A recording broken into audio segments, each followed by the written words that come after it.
know. Hello. My name is Emily, and Pete asked if I might take some time to share a little bit about why I attend CrossWalk, and so I will share a little bit about that. I have notes, because if I don't have notes, I will talk for a long time. So, I moved back to Napa about 2.5 years ago after being away for about 15, and began attending CrossWalk with my parents. And over these past couple years of attending, I have found CrossWalk to be a place of openness and welcome and inclusivity. And I really appreciate that Pete and Dar have created a space that is open to questions and learning and growth, and that we literally open our doors to those that need shelter and help and healing.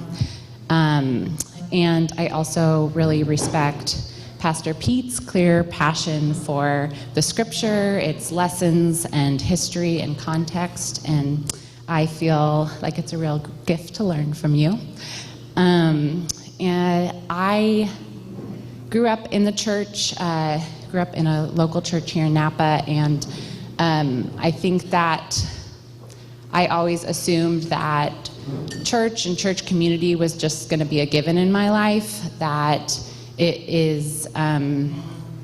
was a place that I felt safe in, that I had a church family, and so then leaving Napa and to college and around the different areas near and far living, it was always kind of a new time to find a new church. And I think that as I moved from town to town and had new opportunities to find a new church, I kind of kept coming up into spaces that felt honestly just more and more conservative with each move that I made, and I felt more out of alignment with the beliefs that were being preached. And so I think that I started to feel like maybe church is not the place that I'm going to find community,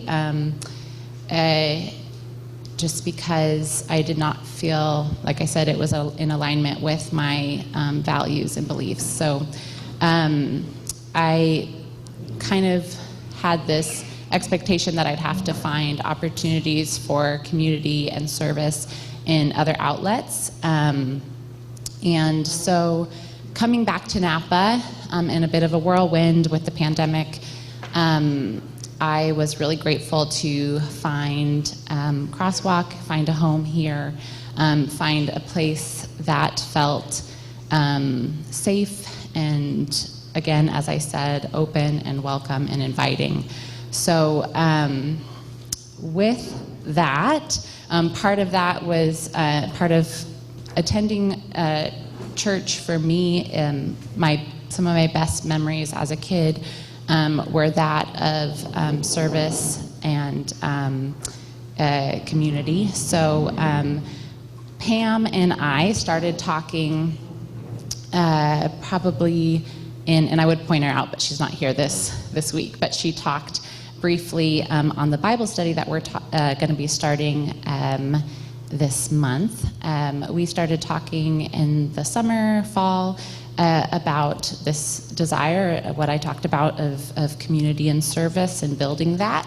And so I'm really excited to team up with Pam to help lead this Bible study, the God of Biblical Justice. And so just a little bit about it. It's going to be an 8-week study where we will be looking at different scriptures in both the Old and New Testaments that show us the heart of God when it comes to justice.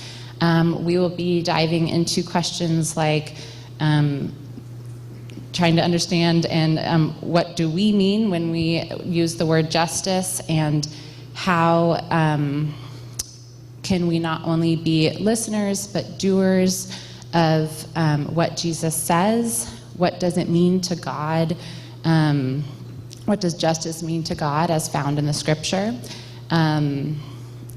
as CrossWalk would say, how do we go be Jesus in the context of justice? So we will be meeting here at the church on Mondays at 7 p.m. starting on January 30th, and everyone is invited. And if you can only make some of the weeks, that's okay too. You can jump into the study as you're able. We hope to see you there, and we also hope that this is not just a space for learning, but also hearing from each other and continuing the conversation of how we can continue to be, how we can continue to serve in our community as well. So thanks so much. Thanks, Emily.